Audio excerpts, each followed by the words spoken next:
Está en línea Sergio Palazzo, secretario general de la bancaria. Sergio, un gusto saludarte. ¿Cómo te va? Aquí Ernesto tenemos. ¿Cómo andás? Igual, Ernesto, un gusto. Saludo a todos en el piso y a toda la audiencia. Sí, contento, muy contento claramente con la definición que tuvo el ministro. Ha sido una lucha histórica de esta organización. Hemos sostenido siempre, independientemente del gobierno que hubiera, que el salario no era ganancia. Y bueno, ver cristalizado ese concepto en el decreto primero y en el proyecto de ley enviado, a nosotros nos llena de satisfacción. Sergio, ¿qué tal? Buen día. Jairo te saluda. Hola, ¿cómo te va, Jairo? ¿Podés dar un ejemplo de un empleado bancario, cómo le cambia esta medida? Sí, hoy casi el 65% de los bancarios tributa impuesto a las ganancias, y si vos tomás el total de la masa salarial, el total de la masa que tributa y lo dividís por la cantidad de trabajadores, te da casi 94.000 pesos por trabajador. O sea, es un aumento de ¿cuánto en el ingreso de bolsillo? Entre un 11 y un 15% según las categorías, pero como mínimo un 11% en aquellos que tributaban ganancia. Por supuesto que lo que te estoy dando es un promedio, hay quienes pagan más y quienes pagan menos. A ver, Sergio, te traslado un poco las críticas que nosotros hicimos y quiero ver tu punto de vista. Sí, dale. La primera es un tema de equidad, digamos. Dentro del mundo de los trabajadores hay gente que está en blanco y gente que está en negro, gente que tiene un salario asegurado a fin de mes y gente que no, por ejemplo los autónomos o monotributistas. Y en este caso, y gente que tiene ingresos comparativamente altos respecto a los otros, aunque no sean suficientes, depende de quién se trate. Entonces, esta medida es una medida en la cual el gobierno resigna ingresos fiscales o resigna recursos fiscales a favor de los que están en blanco, los que tienen asegurado el cobro a fin de mes y los que tienen comparativamente un sueldo más alto, y por lo tanto, no sé, a primera vista parece injusta. Bueno, en principio no lo es, porque si partimos del concepto de que el salario no es ganancia, uno debería deducir que impuestos a las ganancias deberían pagar otros. Segundo, porque ya de hecho todos los trabajadores tributamos proporcional a lo que ganamos en la seguridad social, por ejemplo. Tercero, porque el impacto del costo fiscal que tiene la medida, cuando uno lo analiza, ve que no se analiza, no lo digo por ustedes, lo digo en términos generales, no se analiza con el mismo rigor periodístico o económico cuando, por ejemplo, hay propuestas de eliminar las retenciones. Las retenciones son 3,7 veces más que eliminar el impuesto a las ganancias de los trabajadores. Con lo cual, si la discusión es el déficit, empecemos a pensar cuál va a ser el déficit o cuál va a ser la medida para cubrir los fondos si alguna de las expresiones políticas que dice que va a eliminar las retenciones o los derechos de exportación ganara la elección. Es medio como que discutimos y nos ponemos entre trabajadores a ver si uno gana más o uno gana menos y si tiene que tributar o no, pero no estamos viendo otra parte de la película del tema fiscal. No creo que sea una medida que sea injusta.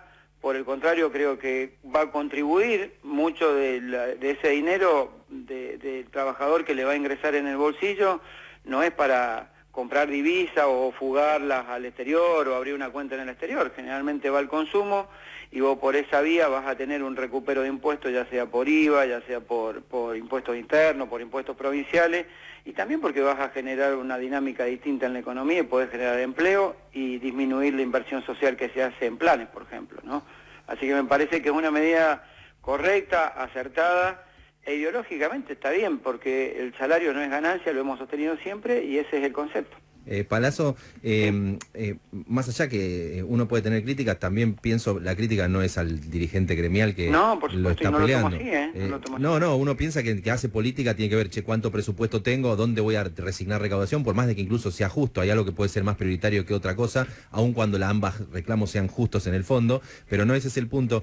Pregunto, ¿hay bancarios que no lo habían votado a Massa que lo pueden votar ahora con esta medida? Sí, calculo que sí, por supuesto.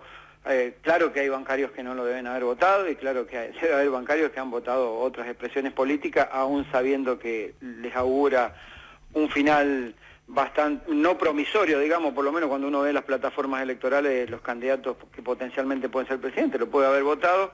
Sin duda esta es una medida que va a inclinar fuertemente la opinión, más cuando uno empieza a ver las expresiones de aquellos que son candidatos o que son parte de otra fuerza política que expresan que no van a acompañar la medida en el Congreso. La verdad que Es inentendible que hace una semana le pedían a Massa que lo ejecutara allá porque si es ministro de Economía que lo haga allá y cuando lo hace le dicen que no lo van a acompañar en el Congreso. Así que supongo que los bancarios merituarán quién está impulsando un proyecto para que dejen de pagar ganancias y recuperen parte de ese poder adquisitivo del salario que se había perdido por este impuesto y quienes decididamente están en contra de los trabajadores para que no sigan tributando ganancias. Cuando ayer Massa dice en el acto, les pido que no vayan a comprar dólares, sí, ¿no está casi que evidenciando un problema que tiene la medida, que es poner más ingreso, aun cuando sea justo, eso no lo dejo fuera de discusión, poner más ingreso en un sector de la población que puede llegar a generar más demanda de dólar paralelo? Un bancario, acceso a dólar bolsa, no es que le parece chino, puede llegar a comprar dólar paralelo en la bolsa, generar más brecha, eso generar más inflación y que sea una medida que se vuelva en contra. Eso, cuando Massa ayer dice no me compren dólares, por favor compren algo, ¿no está evidenciando que tiene un problema ahí la medida?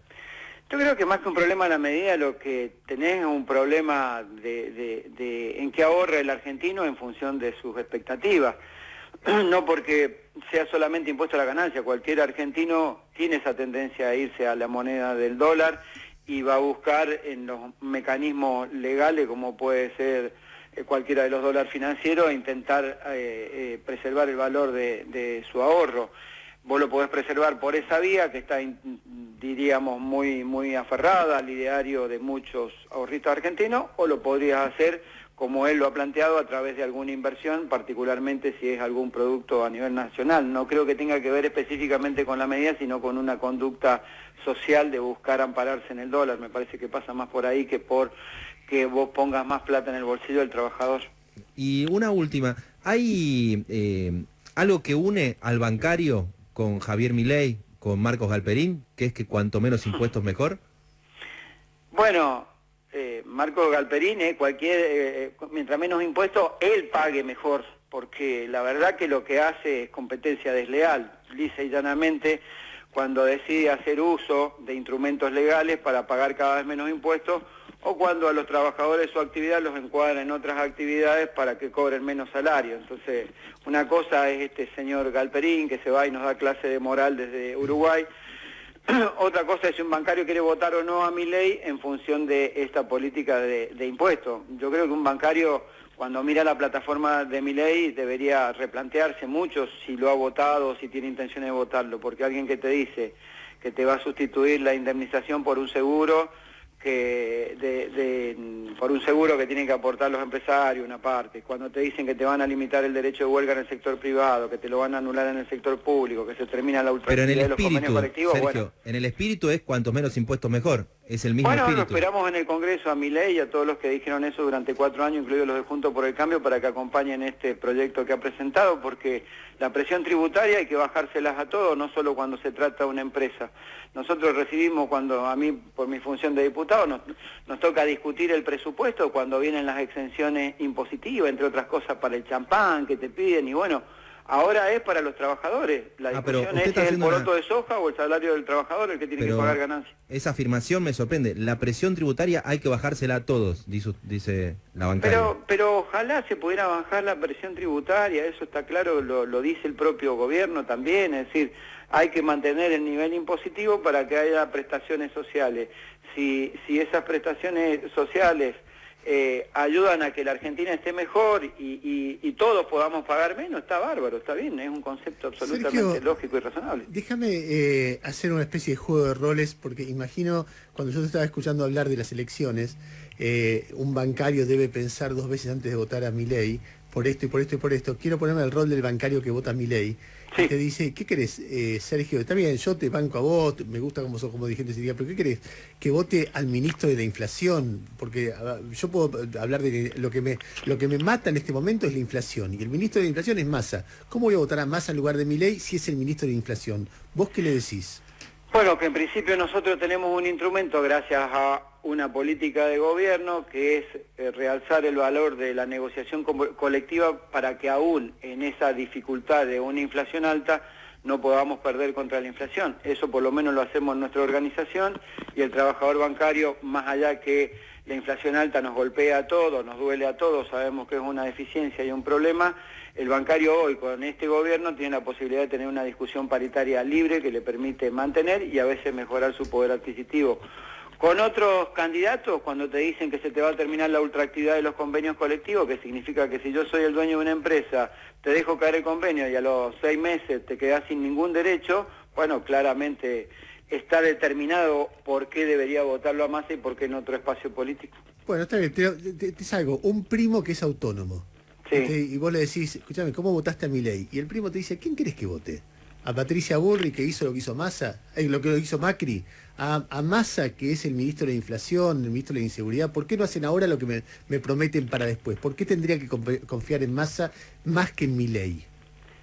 Bueno, ahí entras en un terreno de la confianza, que claramente es un tema subjetivo y cada uno puede tener una opinión. Si yo fuera un ciudadano autónomo o no alguien involucrado en la política, lo primero que buscaría es tener un candidato a presidenta que tenga una estabilidad emocional que me garantice que sus decisiones de Estado luego no van a ser sobre la base del enojo, la ira, la iracundia o alguien que te tira un papelito para que salga bien en TikTok diciendo que vas a vender órganos. Yo no votaría eso, claramente. Si entramos en un terreno de subjetividades, como puede ser la creencia de alguien, ¿por qué no lo votaría? Y yo no lo votaría por todo eso, porque claramente cuando elijo a un presidente, más allá de elegir por historia, por presente, algunos lo elegimos por ideología, también elegís quién va a conducir los destinos de tu vida y la vida de una nación. Y yo creo que una persona en un nivel de inestabilidad, que un día te dice voy a dolarizar, otro día te dice una medida de segunda generación, cuando te dice una cosa y te la cambia casi tomando como un culto el teorema de Baglini, del cual detestaba tanto, porque cambió bastante el discurso entre las PASO y ahora.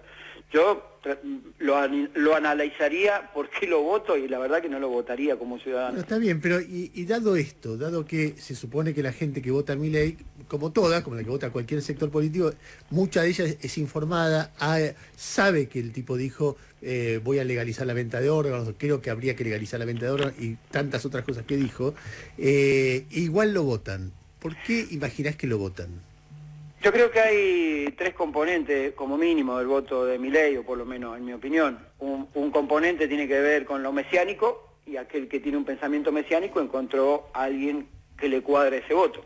Tenés un pensamiento ideológico de extrema derecha, que antes quizá ese voto lo canalizaba Juntos por el Cambio y lo termina canalizando Milei. Y también tenés un voto disruptivo, que tiene que ver con muchos ciudadanos a los que les ha ido mal, que consideran que no tienen absolutamente nada y que es un voto para hacer un llamado de atención a la clase política de que cambie algunas políticas. Creo que ahí está esa base electoral, que puede ser una base electoral para un proceso electoral, que es la PASO, que es un llamado de atención, puede ser distinta en una elección general y puede ser muy distinta en un balotaje cuando ya es un mano a mano y vos tenés que elegir quién va a tener los destinos de la patria. Así que me parece que tiene que ver con, por lo menos para mí, con esos 3 componentes, seguramente habrán muchos más, ¿no?